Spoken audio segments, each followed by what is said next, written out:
We have seen this tremendous shift in the way that we think about and use technology. What we saw between 2000 and 2008 is the rise of what is typically called the Web 2.0 movement, the rise of the social media movement. And what we have seen is sort of that all traces back to, I don't know how much blogging history you've gotten into here, but what you have seen over the last decade is the result of a movement that started in April 1999 on the web with the launch of the Clue Train Manifesto. The Clue Train Manifesto is one of those sort of great things that is largely lost to all but geek historians now, but is one of those things that you should really sort of set aside for some future job interview where you can drop it into conversation, and then when the person doing the interview says, "What are you talking about?" you could be, how can you not know what the Clue Train Manifesto is? This is the founding document of all of social media. And what it was an attempt to capture what some of the internet pioneers at the time, Chris Locke, Doc Searles, Dave Weinberger, and Rick Levine, most of whom are still very much involved in the social media movement today, this was, for them, they saw some changes coming. They saw that we were in what was at that time, although it wasn't necessarily called this at the time, Web 1.0. And Web 1.0 was this sort of static, non-interactive .com era characterized mostly by the rise of shopping and portals.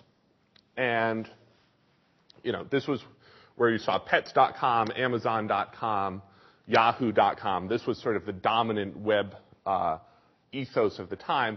And these guys were watching an undercurrent that began rising in the 1990s of people who were using the web to lower the barriers of publication for themselves. And what they saw was this movement. A powerful global conversation has begun. Through the internet, people are discovering and inventing new ways to share relevant knowledge with blinding speed. As a direct result, markets are getting smarter faster than most companies. And what they did was they traced out 95 different theses. The only thesis that you really need to know is number one. Markets are conversations. This became the dominant idea that has fueled every single thing that we have seen since the launch of the Clue Train Manifesto. The Clue Train Manifesto, 95 theses in total, modeled after, of course, Martin Luther's 95 theses that he nailed to the door of Wittenberg Cathedral to launch the Protestant Reformation. I think it's possible, sort of history-wise, this will come to be seen as a similarly impactful moment. That this idea that the one-to-many broadcast era, the era where, sort of freedom of the press, as William Randolph Hearst said, belonged only to those who owned a printing press, began to break down.